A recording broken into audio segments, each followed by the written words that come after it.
All right, can you all hear me okay? Yep. All right, good morning. Good morning, everybody.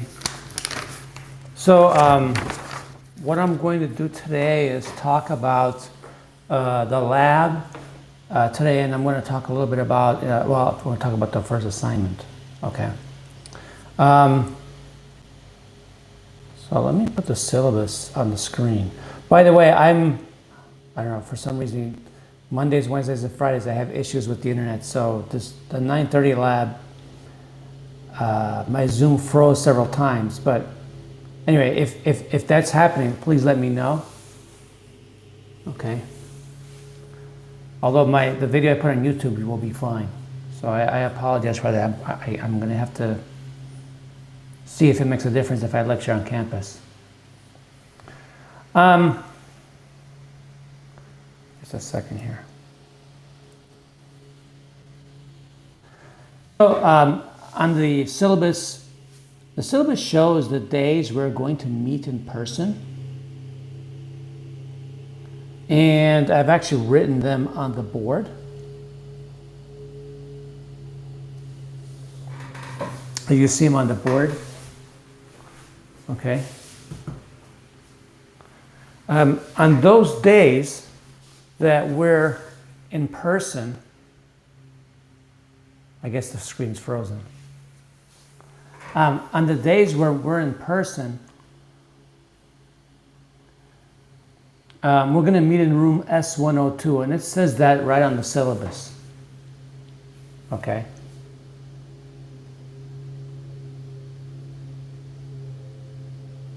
I'm concerned because my Zoom is frozen. Can you guys hear me okay? I can hear you. Yep. Yeah. Okay, but the screen is frozen, which bothers me. Okay. Hold on a second.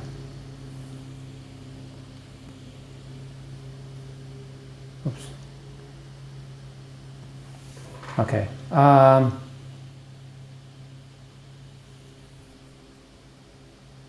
Okay, now you can see the board, right? Yep. Yeah. All right. So the first two times we meet will be for an exam. All right, but I'm also going to have open lab times every time I'm on campus. And open lab times are listed here. These are on those Fridays, right, where we meet in person. You can come and ask me questions about your lab. Doesn't matter which open lab time you come to. You can come to any one of those. You can come after the exam, real early in the morning, or late in the afternoon. Okay, and you can ask me questions on your take-home labs. So, take advantage of that. Additionally, on the weeks I'm not going to be in person, we're not going to have in-person lab. I'm going to try to be here on Monday. In fact, I'm going to try to be on campus every Monday. Okay, so I can answer questions if you have them. And on these days, we'll just have labs. All right. We'll meet to discuss the lab, and then we'll take you into the open lab area where you can actually perform the experiment. Okay. The labs will be set up for a week, so even if you don't get the lab done at that time, you can come later on during the week and complete the lab. Okay.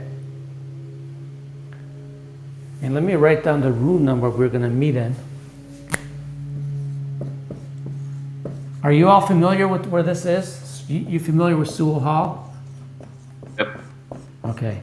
I'm concerned because I know some of you had me for Physics A in the past, but I'm just wondering if there's anyone in the class who's never been on campus because of this COVID issue. If you started on campus last fall, it's possible you never were on campus. If you started your courses here last fall, it's possible you might never have ever had a class on campus. Okay, so we'll meet in S102. The room seats about 48 students, I think. And so we'll have a lot of room to spread out to take the exam. Okay, now a couple of rules we have to abide by when we're in person. First thing is before you walk into the building, you have to do a pre-screening. So I'm hoping you all have a Sierra College app on your phone. And you go to the Sierra College app, do the pre-screening. Hopefully you get a green star so you can come into the building. Otherwise you have to actually report yourself as not being cleared. We have to report you for not being cleared. Okay? And then contact tracers are going to probably contact you at some point. Once you're cleared, you can come into the room at the S102. And when you're in S102, at least for now, you have to wear a face mask. That face mask got to cover your nose and your chin. Okay? And that's going to be especially important in these days because you got to take the exam. I'm missing an exam. Oops. I messed up. There we go. Okay? Questions on the schedule or concerns? You said that you're going to be in campus on Monday. Are you going to tell us what time period you're going to be there? Well, if I lecture on Monday on campus, depends how much setup time I'm going to require. If I'm on campus Monday mornings to give the lecture, then once I'm done with the lecture, I'll be available till 3:30. I have a meeting at 3:30. So I'll be around till 3:30. If I lecture from home, I probably won't get there till like 11:30. But again, it'll be until 3:30. Okay, thank you. Okay. Let me know if you want to come to campus. Okay. That's my goal that I'm going to be there. If something happens where I can't be there, I'll email you. I'll email the class. Okay. My plan this Monday is to be there.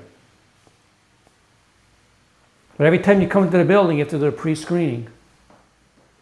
Okay. If you don't have a smartphone, we have paper. We have these documents on paper. You have to fill it out. Okay. And then you can get okayed. Other questions? Or concerns? I'm probably going to remind you again. Okay. So today and next Friday, we will be on Zoom. It's September 10th is the first time we'll be in person. Okay. Let me show you the syllabus, just a little bit more of the syllabus. I want to show you the schedule.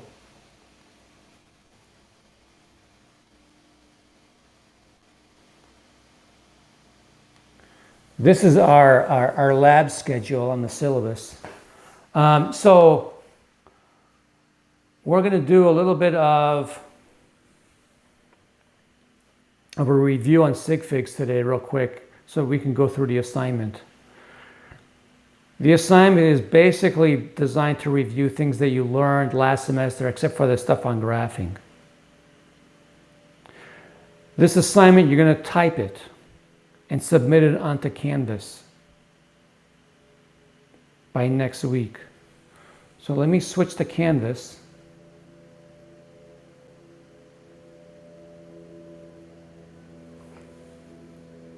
Oops, that's not what I want. Okay, y'all see the Canvas now? No, we're still looking at the syllabus schedule. It's frozen.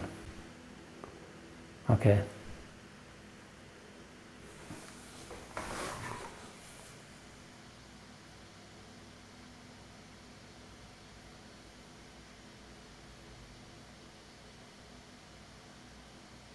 Wow, this is horrible. Okay, well, let me describe it then.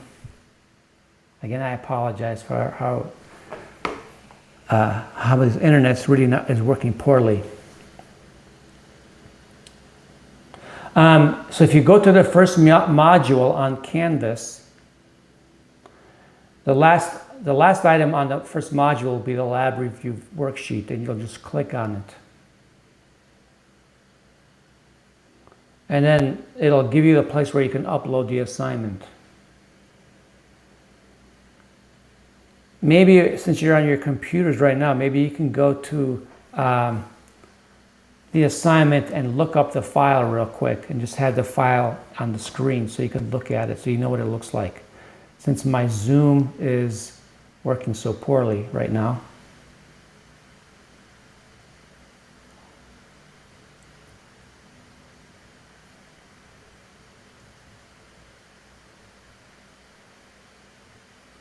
Hold on a second, I'm going to turn off my camera and then turn it back on.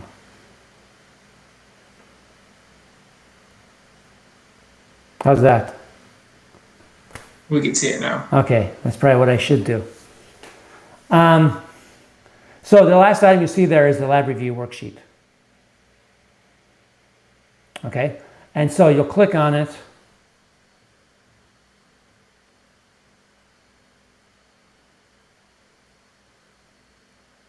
And then you guys will have a place to upload the file. If I click on the worksheet,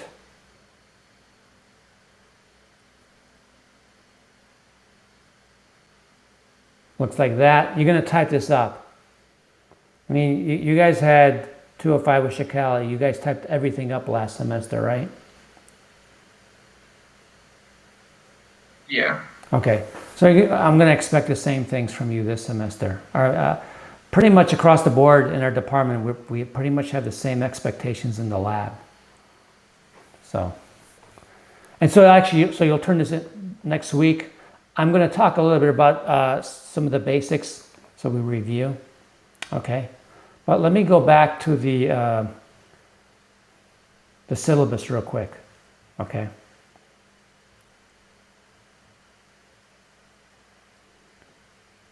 Just give me a second.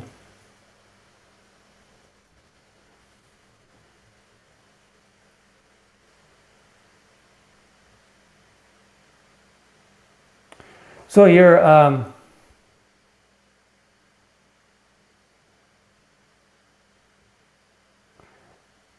I guess I figured out how to switch and I got to turn the camera on and off.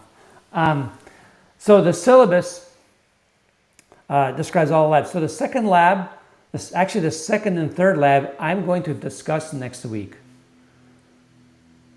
And it's going to be really a lab on electricity. It's going to be the basics of the properties of the charge. I'm probably going to spend a little bit of time discussing that lab. Okay, it'll go into another lecture. Okay, but next week I'm going to talk about two labs. They both on the topic of properties of charge. The first lab says build equipment for properties of charge lab. So you're going to build equipment so that you can actually do the lab the following week. The two pieces of equipment you will build can come from material that you get at home. Glass jars, paper plates, styrofoam, etc. Okay. To test that equipment, you need some things from the lab kit, mainly a PVC rod and some fur. Okay, that's why I need you guys to get the lab kits as soon as possible. If you haven't gotten a lab kit, you should contact Tyler Hickox, and I think I'll email his email address to you guys. I don't want to put it on here because it'll go on YouTube. It'll become public. Okay, so I'll email you Tyler's email address so that you can contact him. If you need to pick up your lab kits, you need to pick it up next week if you haven't done so already. Both of the labs that you're doing do not require a written report. What you're going to have to do is make a video for both labs. For the first lab, you're going to make a video showing me the equipment you built and showing me that it works. The second lab is going to be a video where you go through the exercises that are described in the experiment and you're going to explain the results. Okay, so the videos can be well, I don't want you to upload, I'm sorry, I don't want you to upload videos onto Canvas. Whatever video you make, I'd like for you to upload it on some site like YouTube. So you're probably going to have to create your own YouTube channel. And whatever video you upload, you'll get a choice to make it either private, unlisted, or public. If you make it unlisted, all you need to do is send me the link to that video, and I'll be the only one who can see it. So when you submit the assignment, just submit the link. I'm not going to look at the video. Last fall, students submitted the videos, and some students submitted a 3 gigabyte file. It takes like 45 minutes to download. Okay. So the next lab we're going to be doing then after that is called the Multimeter Skill Lab, and that's also going to require you to make a video showing me that you know how to use a multimeter, because a multimeter is a very important tool to a physicist and an engineer, and you have to know how to use it. Okay, and you're going to have to know how to use it to do the subsequent labs this semester. If you can't use this, you won't be able to do the labs. So you got to learn how to use this. Okay, it's really important. Okay, this one, and there's another one called the oscilloscope, which is the most important tool an engineer, especially electrical engineer, will learn how to use. Okay, so you're going to have 2 labs where you're going to actually demonstrate your skills, and you're going to actually, for the multimeter skills, you're going to do a video. The oscilloscope one you're going to do in person. So the multimeter skill video, you'll make a video showing me that you can wire this circuit that's given in the lab. Okay. Then after that, you have Ohm's law, DC circuits, transients, and RLC lab. Those are going to be fully formal lab reports. So you really only have 4 fully formal lab reports you will write this semester, and those you're going to turn in as hard copies on the days we meet in person. So if you notice, the Ohm's Law Lab is doing the 29th of October. That's the first fully written lab report you're going to be turning in. Okay? And you're going to turn in a hard copy, not submitting it to Canvas. Okay? That's going to allow me to grade it faster. It takes me forever to grade things on Canvas. But if I have the actual copy of the lab in front of me, I can grade it way faster. Okay? Because last semester people would wait weeks for me to grade them because I'm just slow on the computer. Any questions about the schedule?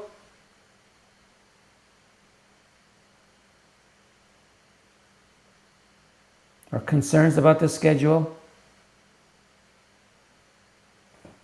I don't have the chat in front of me, so hold on a second.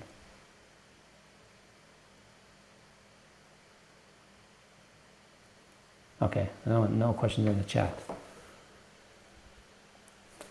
All right, so let me move on in the syllabus. Of course, this is a hybrid lab, so we will have 7 meetings on Zoom. Next week's meeting will be on Zoom. Okay. Like I said, I'm going to be more available to you folks this semester than I have in the previous 2. So I will be available on Monday and during open lab, where you can show me the lab you're doing and show me what's not working, and I'll help you to make it work. Okay. So when you build the equipment for the properties of charge lab, what's going to happen is students are going to build it because it's easy to build, and then you can say, it's not working, what do I do? And so if you bring the equipment to campus, then I'll figure out right away what's going on. We'll make it work. You can also email Tyler, because he's going to be around during the week, and see if he can help you with the lab. But you're going to have to email him first, because I don't know what his schedule is like this semester. I know he's very involved in the Engineering 45 lab. So there might be some days he's either preparing for that lab or in the lab. So it's best if you email him ahead of time if you want to ask him a question, and he'll be there. Okay.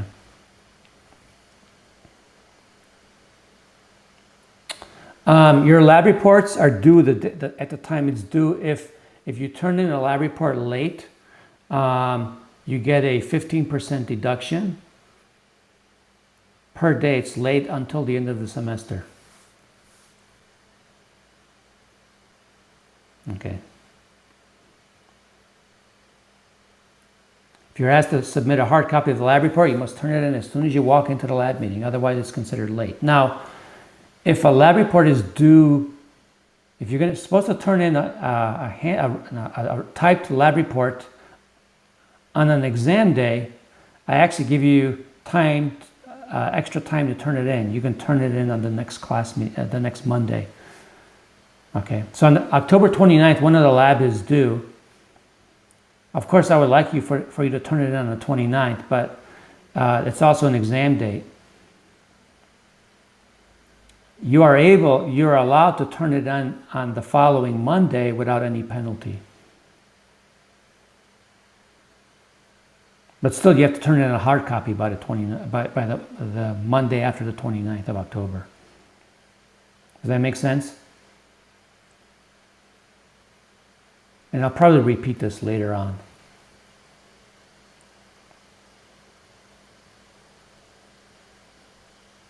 Questions, concerns, any questions regarding the syllabus? The lab syllabus?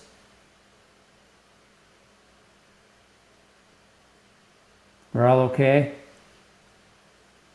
Can you hear me?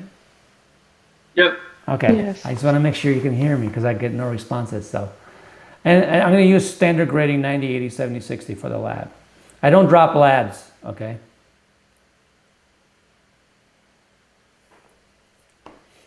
Okay. It's just that students that miss 2 meetings will be dropped automatically. There's another typo. I keep finding typos. I'll change that, and then I'll give you another version.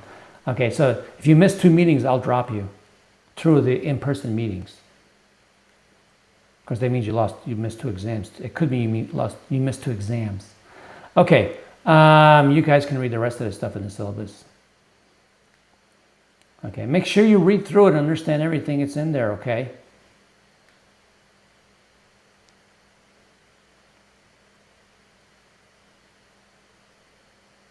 All right, let me close this file.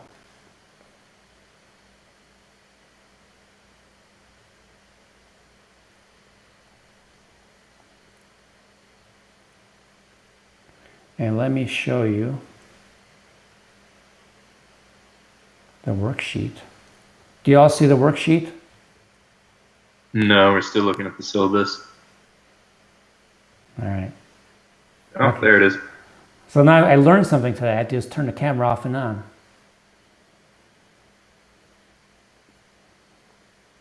Okay, so this is the worksheet. Oh, before I talk about the worksheet, I forgot a couple of announcements.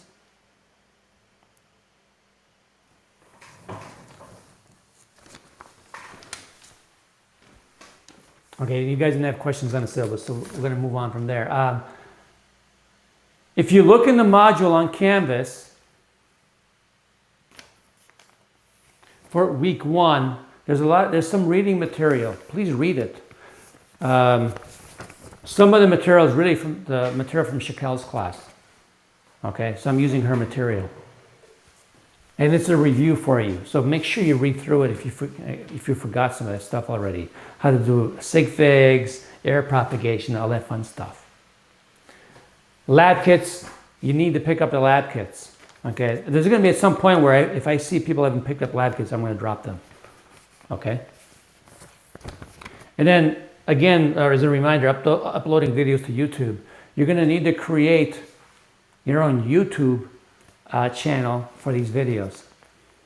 But again, you can make your videos private or unlisted so nobody else needs to see it. I have to make my videos of these lectures public so that way I don't have to send you the link every single time. Okay. All right. Also on Canvas, there's a button for Canvas Studio. You can use Canvas Studio to make your videos. All right. Unless you guys have trouble using Canvas Studio, I'm not going to get into it because you guys, those are the students who are in Physics 210 are pretty tech savvy. So I'm not going to spend really a lot of time going through Canvas Studio. But if you have questions and you want to use it, let me know. I don't use it very much, but. I think you froze up, Professor. Okay.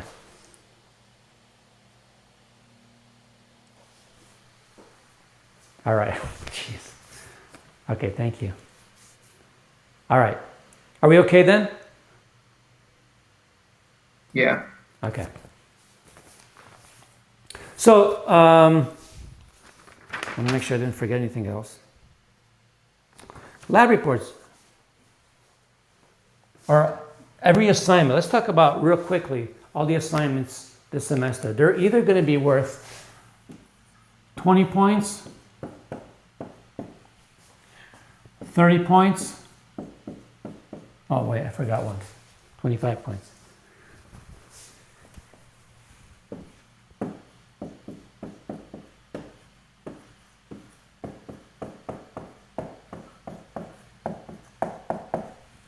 Okay, whatever you turn in, there's basically 11 things you're going to turn in this semester for the lab. And so the range of values in terms of points for each assignment is this. And so this is basically the worksheet. You only have one assignment is worth 25 points. And there's only one lab like this. It's later on this semester. Most of everything else is either worth 20 or 40 points. So the 20-point items are like you're going to build the equipment for the first lab, for the second lab, that's 20 points. The multimeter quiz is 20 points. The oscilloscope quiz is 20 points. Okay? Hopefully I didn't leave anything out. And then the rest are 40 points. Okay, I don't drop the lowest grade. There's not that much stuff. Everything that you learn in these labs are important skills that you have to get when you go on. For example, if you're going to take Engineering 17 next semester, you got to know how to use a scope. You got to know how to use the multimeter. You got to know how to wire. Otherwise, you're going to be in big trouble in that class. Okay. All right, so let's talk about the worksheet that we're going to work on this week. Really what I want to do is a quick review of things you probably already know. So I'm not going to go into too much details on everything. I'll leave that.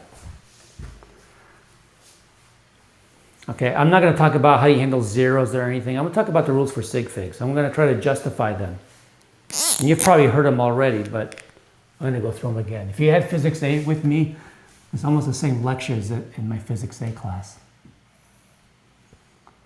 So let's say I have a piece of paper maybe. Okay. And then measure its dimensions.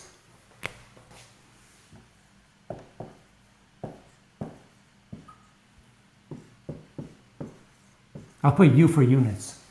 Okay, somebody caught me in a previous class not putting units, so I'll be careful. Okay, so I measure the dimensions of a piece of paper. What's the first thing that you look at? The first thing you notice is there's something wrong about this. What is it?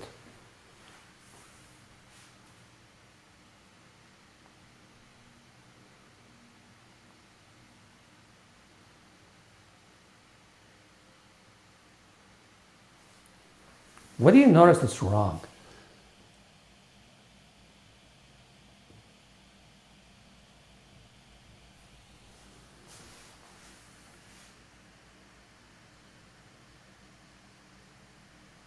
Are you having audio problems with me? We can hear you now. Okay. I just don't know what's wrong with the paper.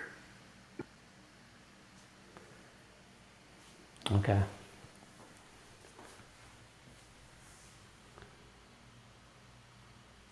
Well, how many are the number of sig figs different between these two?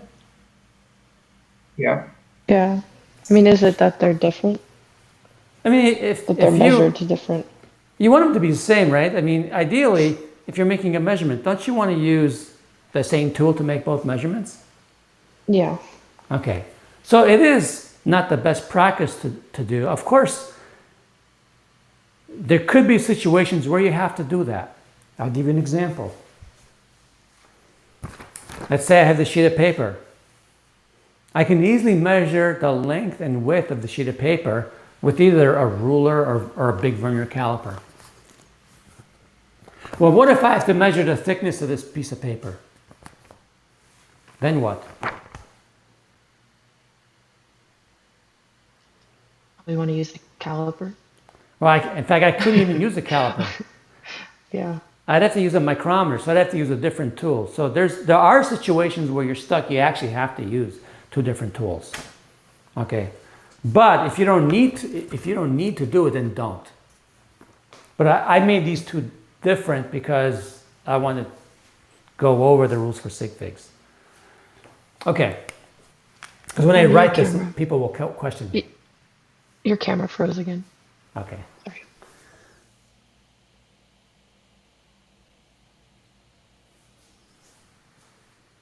Okay.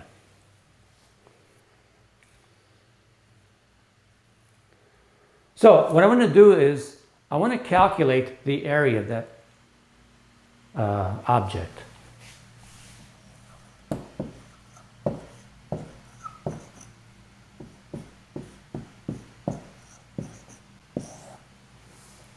You all know what the rule is, right? When I multiply those two numbers together, I go by the least number of sig figs.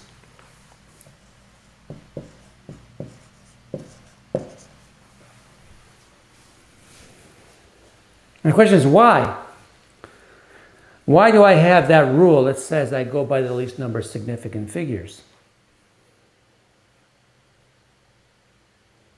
I mean, you should not only know the rule, you should kind of understand where it comes from. You won't remember it. I'm sorry? Just because of the precision of the measuring device? Or? Well, let's look at this. If I wrote down the extra digit, right, let's say I put the next digit here.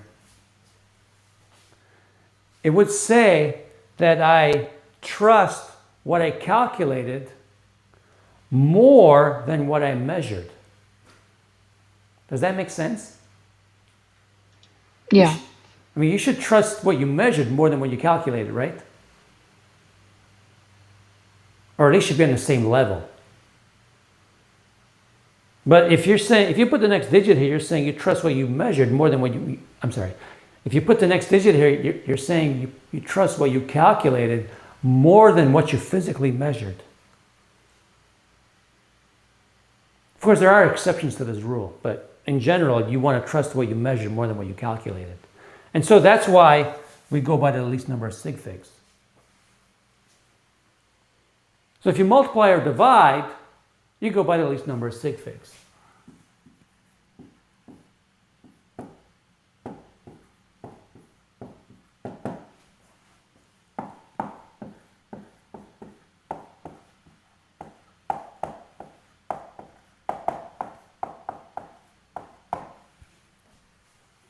Now, what about adding and subtracting?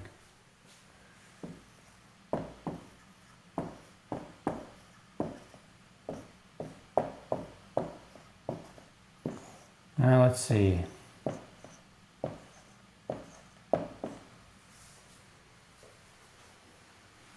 What does that give me?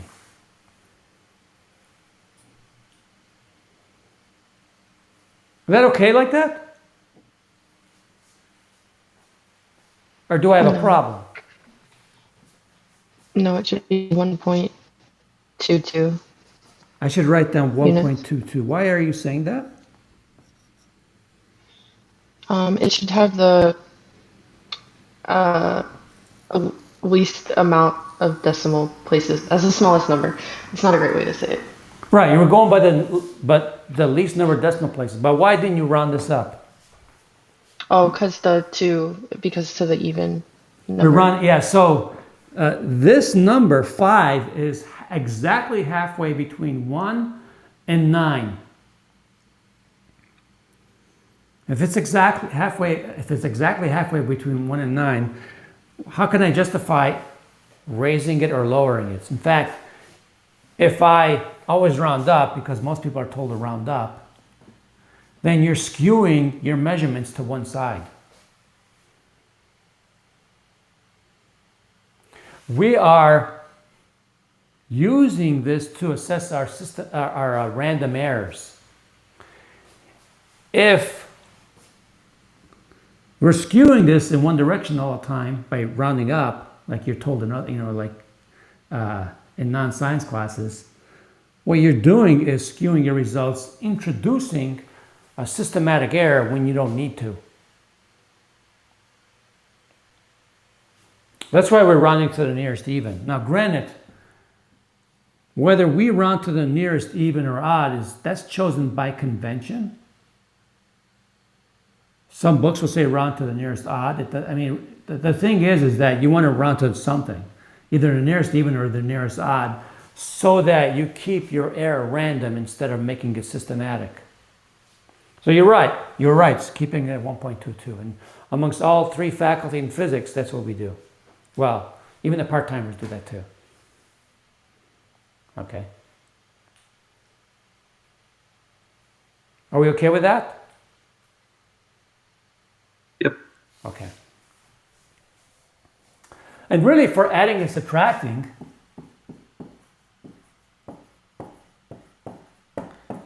you keep least decimal places. You keep the least amount of decimal places. So multiplying and dividing is for sig figs, adding and subtracting is decimal places.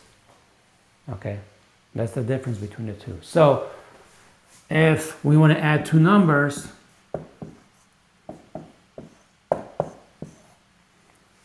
it makes sense to go by the least number of decimal places. Why? Well, look, this number is to the 10th place, this number is to the 10th place, and this number is to the 10th place. They have the same precision. Even when I subtract,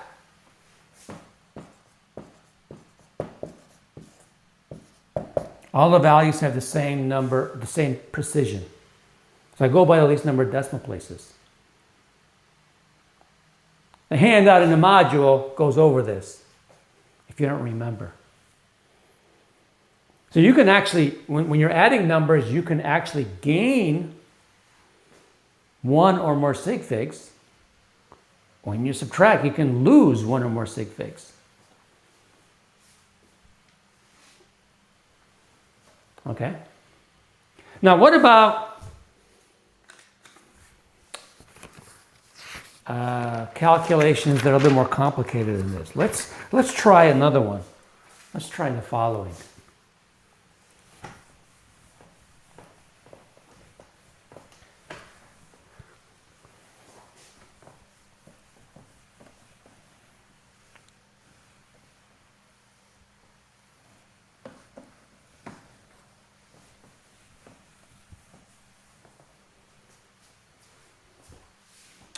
I'm going to add 4. I'm going to take the average. I want to find the average of 4 values. But by the way, how many sig figs in a counting number?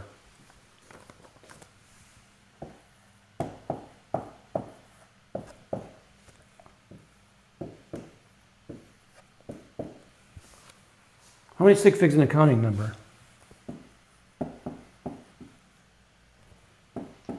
Aren't they all significant or something, or you don't count it? You don't count it. I mean, it's as many as you need, basically. So I'm going to find an average. So this is a counting number because I have 1, 2, 3, 4. There's no error in that. That number is exact. I want to find the average of these 4 measurements. Okay. If I follow the rules for sig figs and I add all the numbers in the numerator, I will get this. If I strictly follow the rules for sig figs, that's what I get. I actually gain a sig fig, and then I divide by 4. And again, if I still follow the rules for Sig Figs strictly, then the average here is going to be 2.500. Okay, I forgot the units.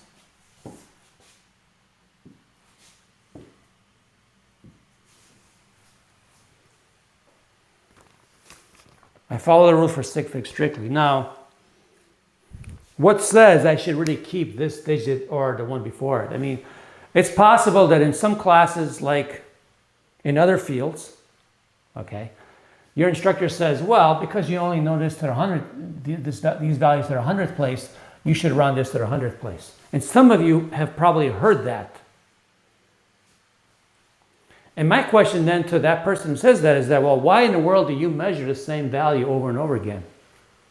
Isn't the purpose of measuring this value over and over again to get more confidence in your result, to get more precision?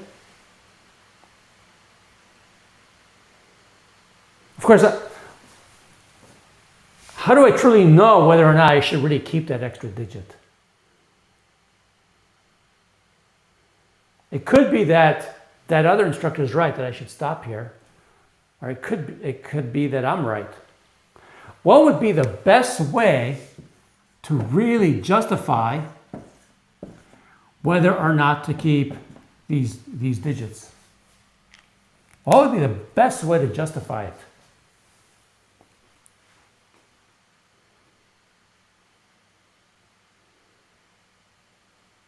Wouldn't it used to be Sig Fig rules?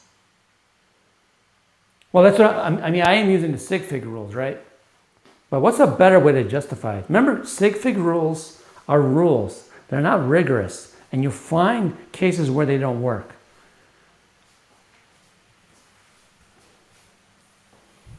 Would it be finding uncertainty or? Yes, the uncertainty. That's right. So we need to calculate the uncertainty.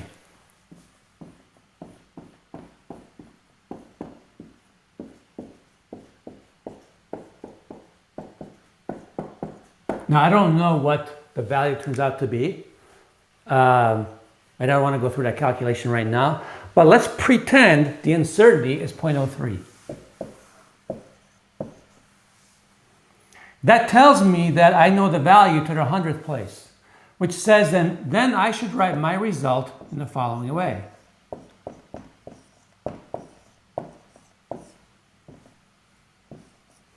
I keep it to the 100th place. If my uncertainty was this, then I would write it in the following way. Since this error is to the 100th to the thousandths place, that tells me that I can keep this value to the thousandths place. So the thing that determines whether I keep this decimal point or this decimal point is the uncertainty. It's possible the uncertainty is to the 10th place, and then I can only keep it at the 10th place. Your camera froze again. Okay. This is horrible. I've never had it this bad. It's still frozen. Yeah, sorry, I feel bad for interrupting, but No, that's okay. I mean, I need to. I'm just wondering if it's the computer or my internet. I'm starting to wonder if it's my computer. Because I've never had this problem before. Not at this level. it might be Zoom because I've been having some issues as well, but I don't know. Okay. Maybe I have an to update. figure something out. I have a 2 o'clock class. I have a different computer. I'm going to try that and see if it makes a difference. So is everyone clear on this? It's the uncertainty that really tells us how many sig figs.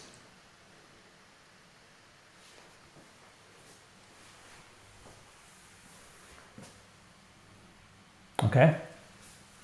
Let's do another one that involves multiple operations.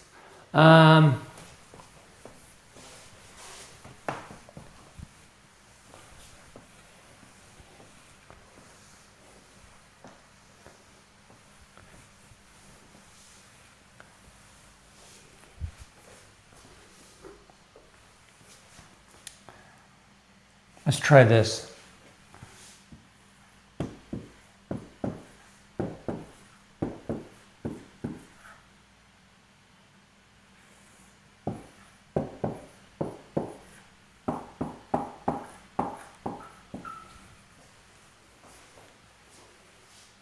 First thing I got to do is subtract two numbers.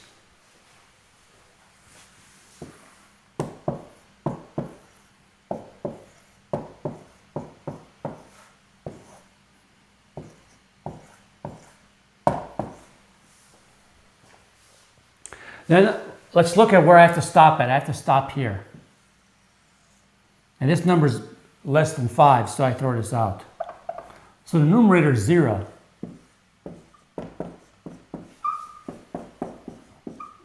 This is a counting number.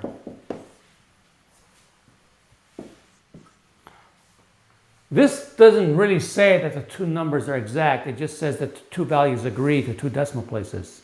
Okay? The two values agree to two decimal places. That's all it should tell you. It doesn't say they're exactly the same number.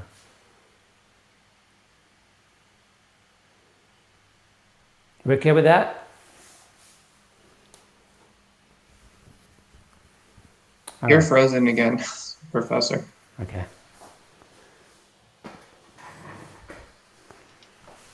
So would it be wrong to carry the digit and just mark where the significant digit is? Or I guess that wouldn't really make a difference then. Yeah, it won't make a still difference. just be 0. You're right. It'll still be 0.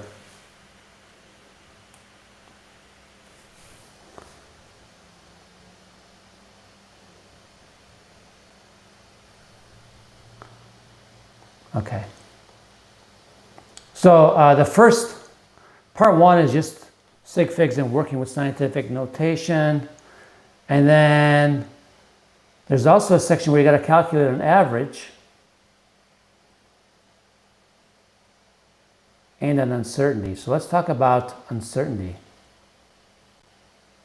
Oops. Let's review real quick. Actually, we want to review real quick standard deviation and uncertainty. I'm not going to justify them again because that takes a while.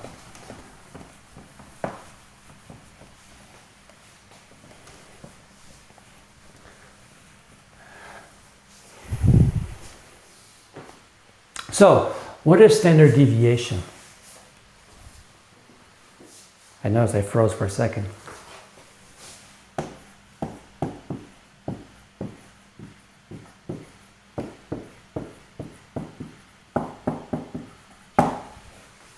And I'm going to denote it with the Greek letter sigma. And x is whatever I measure.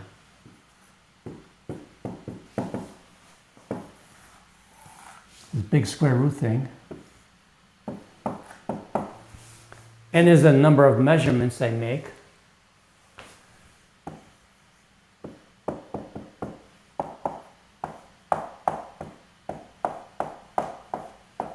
X bar is the measurement. X bar is X, the average value. Okay, that's the standard deviation, and you've done these calculations in 205, and then you also calculated the uncertainty.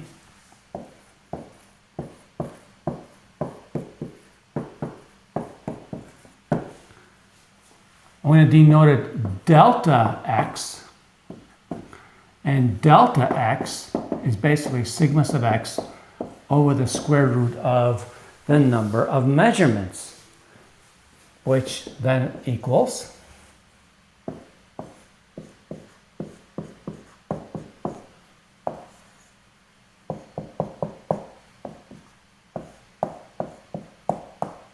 You have frozen again. okay.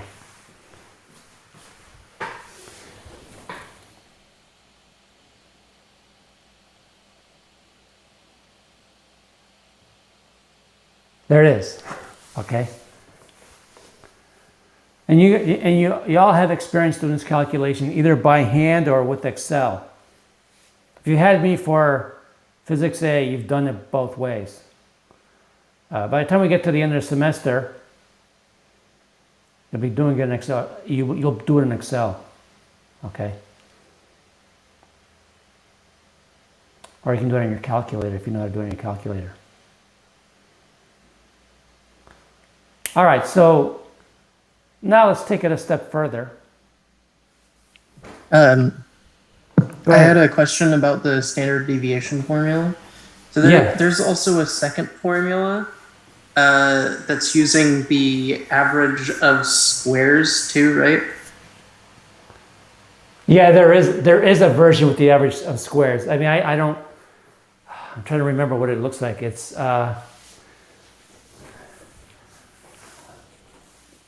the average of the square minus the square of the average, right? Yeah, something Yeah. like that. I mean, we can deduce it from that, but I'm just used to using that. But you're right, you can do it that way too.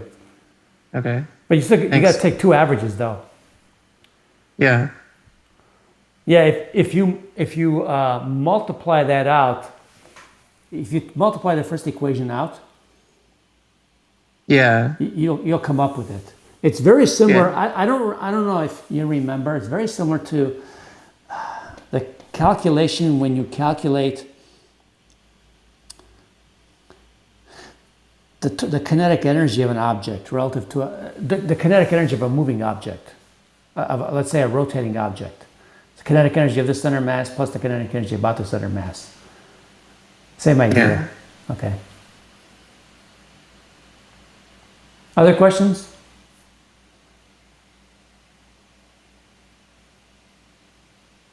Okay. Suppose now that we measured three quantities in an experiment. We measured X, we measured Y, and we measured Z. And we know X average and delta X, Y average and delta Y, and Z average and delta Z.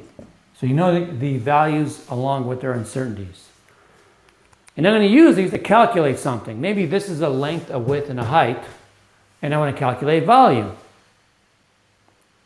So I want to calculate some quantity A that's a function of X, Y, and Z. Now I'm only writing it in terms of three variables. If there were four variables, then I would write in terms of four variables. If there are two variables, then I would write this in terms of two variables. But what I want to know is, if I calculate this, how well do I know it? I want to calculate the uncertainty in A based on these measured quantities.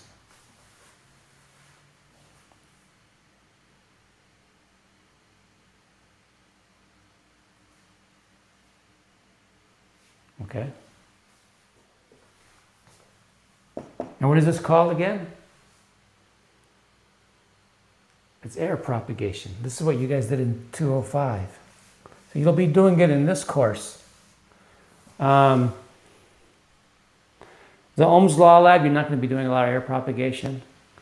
The DC Circuits Lab, you'll be doing a tremendous amount of air propagation. Okay. We'll be doing air propagation, not as much as you would in 205, but you'll be doing some of that. Okay, but there's a couple of labs where you do a lot. So if you remember, to find the uncertainty, you got to take the partial of A with respect to X, square it, and then multiply by delta X. And then do the same thing for all the other variables.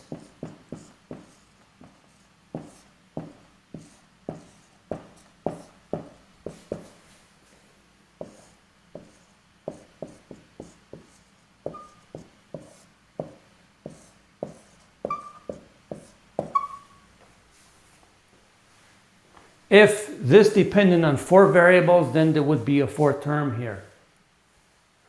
If this depends on two variables, then you only have two terms here. You all remember that? I hope.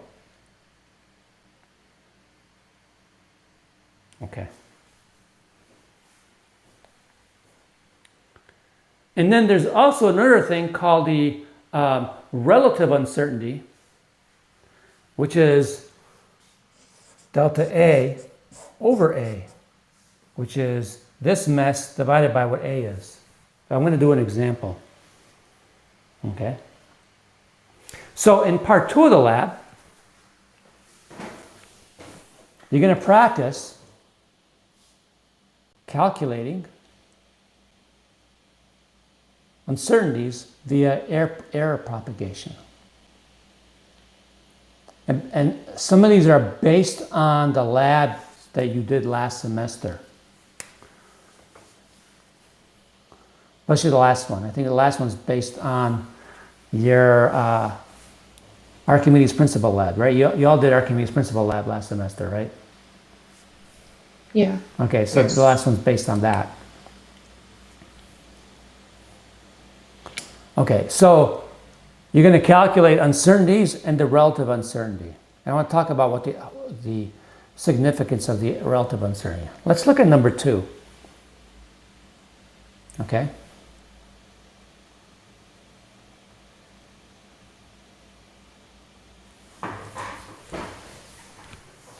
Let me erase the board at the top so that I have space. So number 2, I only have 2 variables. I think you froze again. Okay.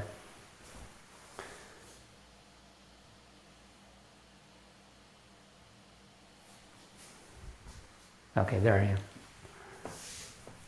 So I have z equal a is x, y. And I want to calculate the uncertainty in z. So if you're going to show your work,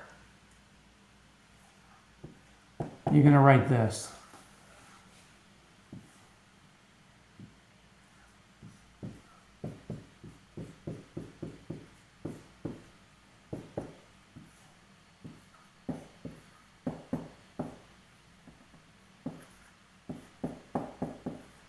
I forgot something.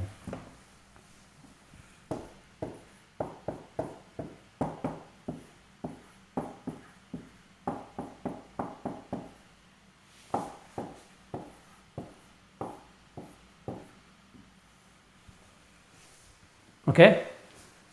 And then the next step, we just put in, simplify it.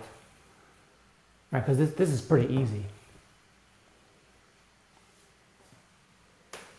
And then to find delta z over z, what does this come out to be?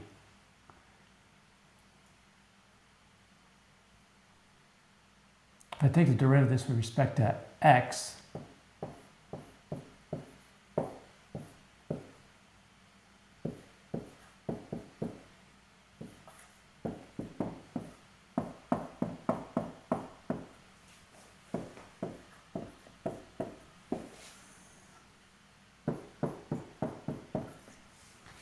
if you simplify it, you get something that looks like this.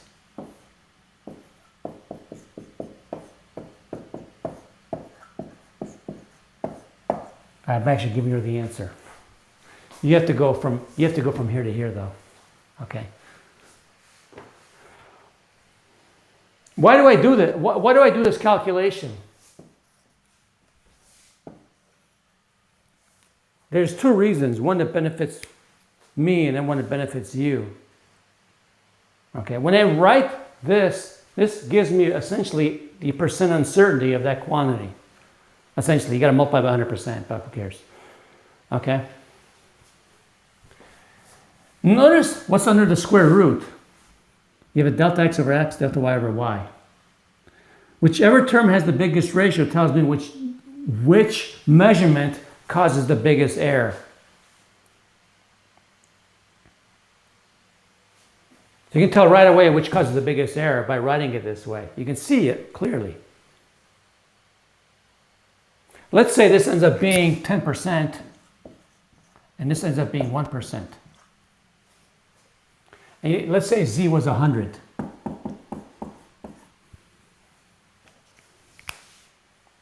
When I grade this, if I know this is 10%, I'm expecting your delta z to be 10.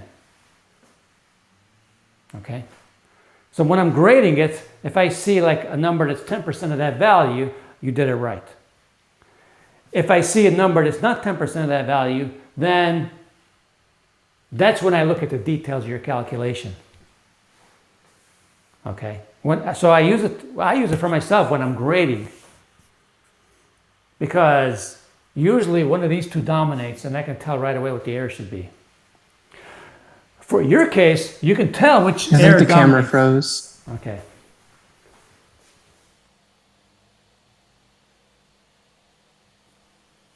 So for your case, you can tell which one dominates. You can say, oh, this measurement really affects my experiment the most.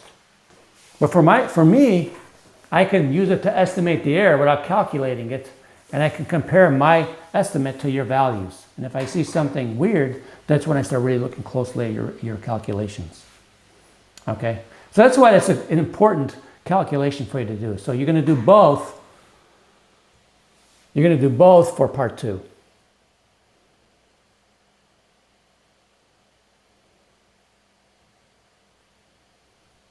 All right, so the last part is on interpreting experimental errors. So I'm going to try not to go to the board anymore since I keep getting frozen. Well, I'm going to have to go one more time. I got to say one more thing. What's the difference between precision and accuracy?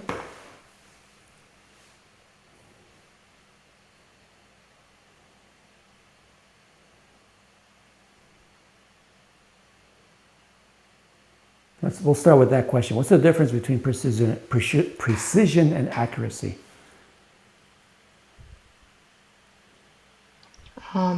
Precision is like a group of values being close to each other. And Yeah, it means accuracy is when the values are close to the correct value. Yeah, the accepted value, right? Yeah. Okay. So accuracy represents how close you are to an accepted value. Precision really is how consistent. It's a measure of consistency. That's reflective of how good your instrumentation is. That's the difference between the two. And you have to it's important to understand that. So good precision is reflected by a small random error. I'm sorry, let me rephrase that.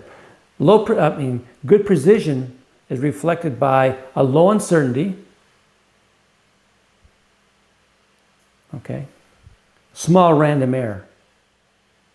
Good precision means small random error.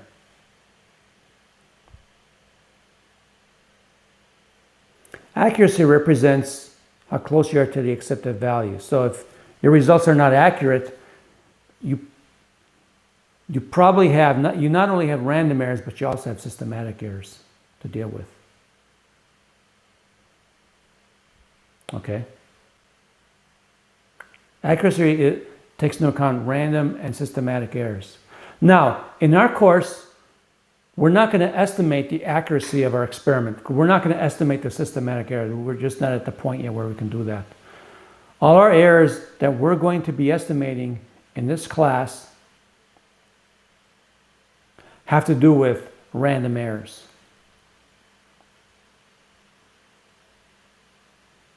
But then we can make some inferences about our results by knowing this. So actually, I do have to go back to the board again.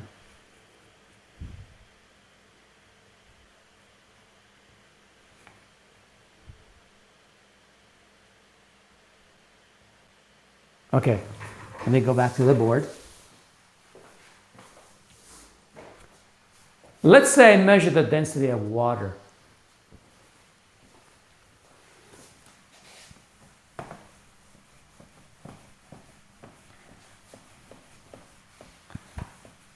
Now the density of water varies slightly with temperature.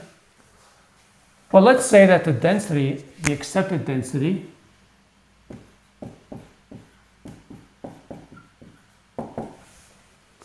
is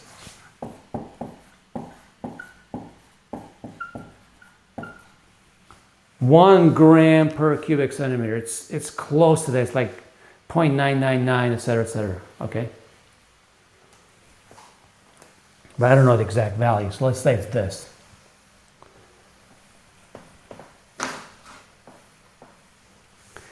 And you measure in your experiment,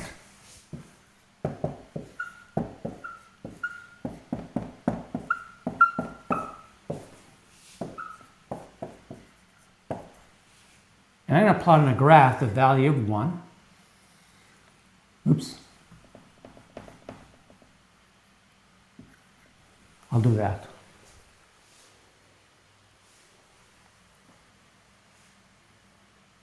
Your value is this, and there's an error bar that looks like this.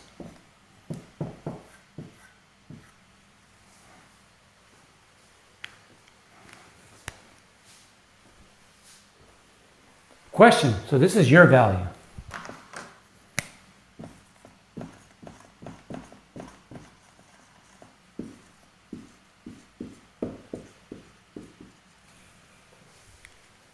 Does your value agree with the accepted value? No. No, and the reason why is because your measurements represents a range of values that goes between 0.94 and 0.98, and the accepted value is not in that range. That's how you answer the question of whether or not two values agree. You have to be objective in answering that question, not subjective. Don't just say, oh, they're close enough. What does that mean? What does close mean? That's subjective. You want to be objective. Okay? In science, we want to be as objective as possible. Now, if this 0.02 reflects random errors, and our value that we measured doesn't include the 1.00, that's indicative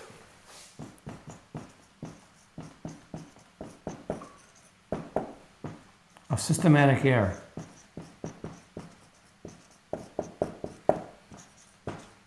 You froze again. Okay. This is unbelievable. So it's indicative of systematic error. Okay? Because your value is consistently lower than the accepted value. I don't want to say it is due to systematic error, but I'm going to say it's indicative. Okay? So these values don't agree, and that's what that indicates a systematic error. That's how we want to interpret things. That's how we want to talk about why values agree or disagree. You want to be objective and quantitative, not qualitative. Okay, you do that. You could do that in non-science fields.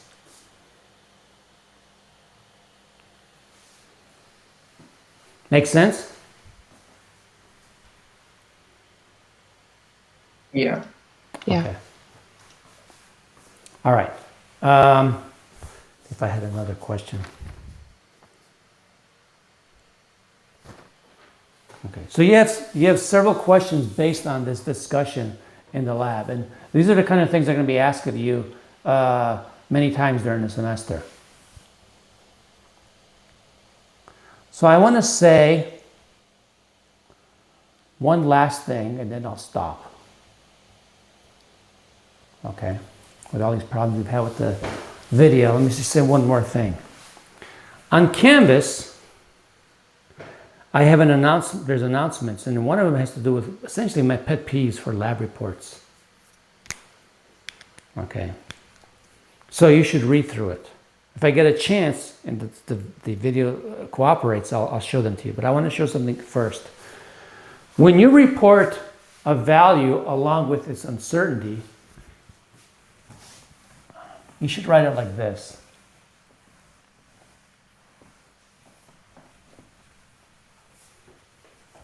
Let me get my example.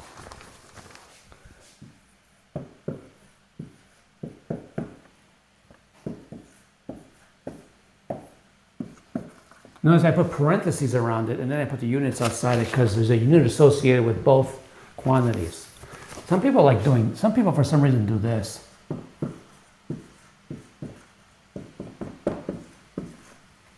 You don't want to do that. You're telling me that doesn't have units. You can do this. This is okay. More writing, looks more clunky, but you can do that. But don't do this. Okay?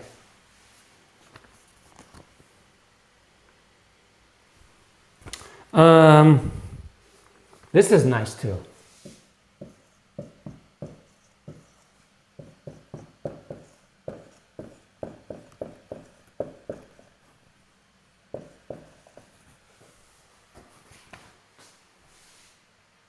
This is not nice.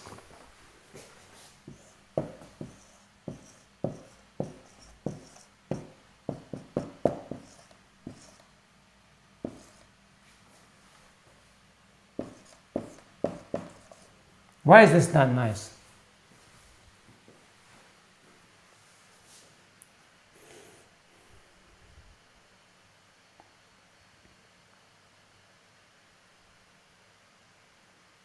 It's harder to interpret the uncertainty,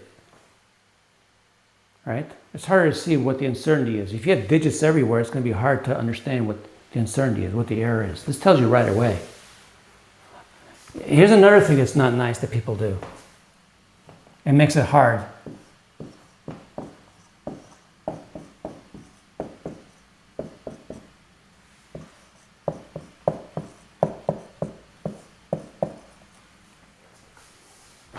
This is hard to understand too. When you write a lab report, you are not writing to yourself. That's the hardest thing that I ever learned to do. You're not writing to yourself. You're writing to someone else in your class. So you want to make it easy you want to make it easy to understand. Okay? You're not writing to yourself, and that's very hard to remember. Okay, because we're so used to, we think a certain way, we got to think out of the box. How do I make it easy for somebody to understand? This is way easier to understand your measurement than either this or this. And boy, I've seen classes, especially in 215, there's a lab in 215 with really small numbers, and they'll put like 10 zeros here and 12 zeros here, which is horrible. Okay, so don't do that. You should write numbers like this. Even this is not good. I had a question. Yeah. So we have something in scientific notation. Can we use an E instead of times 10? So that's one of my pet peeves. Because you can, software, your Microsoft Word can do superscripts and subscripts. WebAssign can't. Right? Your calculator cannot. So if your software can do it, then you should do it. So, I don't think it's a subscript or superscript kind of thing. It's just like usually when a machine prints out a number, it'll be like the mantissa, and then an E, and then it gives you the exponent. But that's like on the calculator. Yeah. Right. But if you're in Microsoft Word, you can make a superscript. That's my point. Okay. That's how you should write it. You shouldn't do this. Or this. Or this. I definitely the E to the power, that one is definitely like wrong because that's like a completely different way, but yeah, the E with just the number after it, the exponent, that's how most machines, how I usually see it. Right, but not in Word, right? Word can do it. If you write something formal, you write it like this. Okay. Okay, if you're writing a formal, something formal to somebody, you're gonna have to write it like this. Nobody will accept this because your software can do it. A lot of machines can't, like a calculator or WebAssign. In some cases, WebAssign. If WebAssign is using the symbolic format, you can do it, if I remember correctly. Yeah, whenever I like, so in WebAssign, when it has like it just has a number, like to put a number in, I'll actually put the E in there and it will calculate it for me. Yes, because it's designed that way. Yeah. Right. And it's a very informal, it's more informal system, right? My goal in doing the lab reports is to try to get you to write something formal. Okay. So when you transfer to the UC or CSU, you will know how to write a lab report, because that is one of the things that those schools complain about, is about writing lab reports. When students get there, they can't write lab reports. And so we want to make sure our students are successful when they transfer. They do all the little things. So yeah, the reason why I wrote this is because people have done that. The other one is this.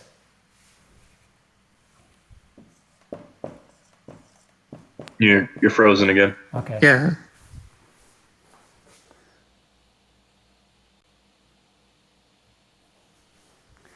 The other one is this. Don't do that. Okay? I've seen all these. You just write it like that because software can do it. That's one of my pet peeves. If you look, just go look at the announcements. The other one has to do with human error. Never use the term human error. Oh yeah, I forget to mention, there's systematic errors and random errors, and there's personal errors. Because of the time you have to do the labs, you should not have personal errors in the lab, like calculation errors. If you think you have a calculation error, talk to me first before turning in the lab. Human errors basically are a cop-out way to describe the experimental errors, okay? Because they're very vague. You know, if you're using a ruler and guessing the last digit with a ruler, that's a random error, okay?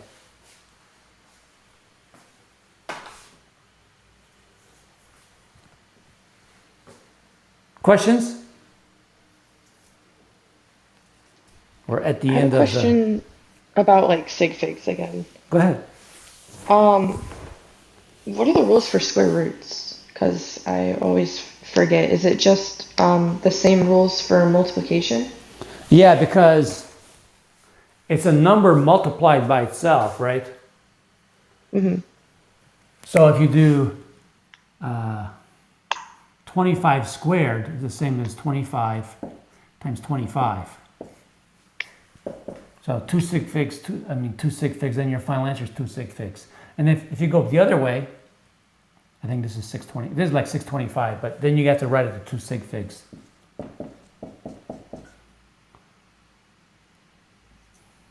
Okay. So we take the square root, it's still 2 sig figs. I saw something where if you take the square root or something, you should add an extra digit so that when you square it, it's the same. But I don't know.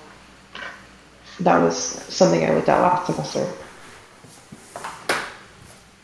So it's just the same, it'll just keep the same amount of significant figures. Yeah, so I can understand where you're coming from. If you're taking the square root of a very large number, like something, of a very large number, it's possible you can keep the extra digit, but error analysis would prove that.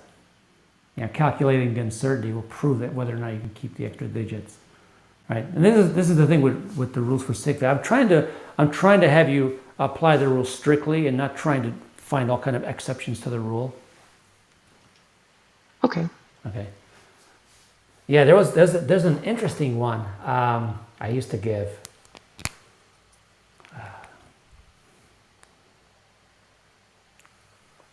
Let me see if I can remember.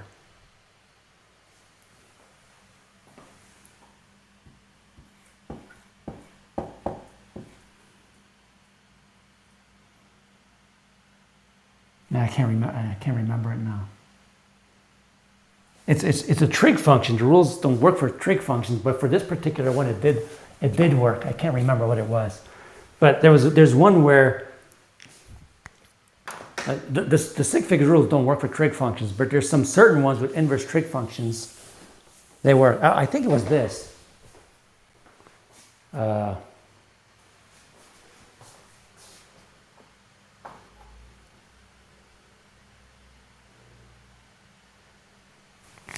Something like this.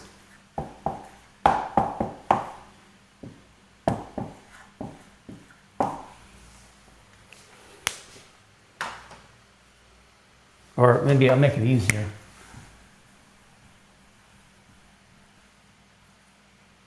Oh, I know what it was.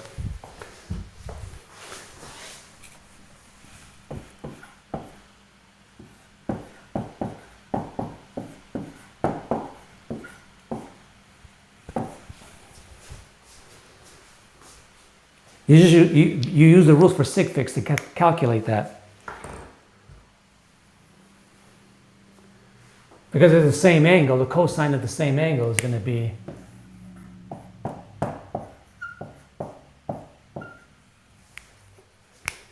okay. That's a weird one.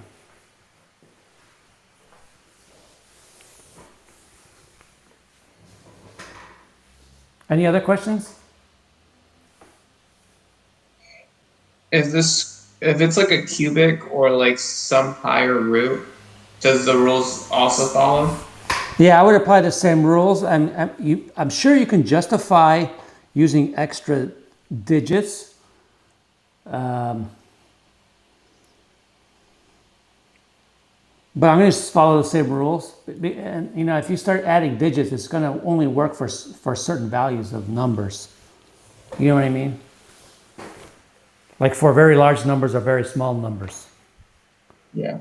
Okay, but then something in between, it won't work. So I'd rather just say, okay, let's just use the rule strictly. Cube root, you know, same thing. It would be the same number of digits as the value because you're multiplying the same number 3 times. And if you want to be more accurate about your, you know, how well you know the number, then use the theory of errors. Do error propagation, and you'll get it.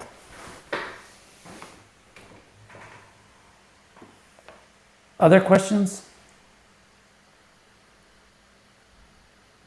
All right, so I'm going to stop here. You folks have a good weekend. Try to do the first 4 problems in the web assign and try to get started on this assignment. Okay, email me if you have questions. So have a good weekend. Thank you, Professor. I apologize for the Professor. ear. Thanks, all the Professor. issues. You're welcome.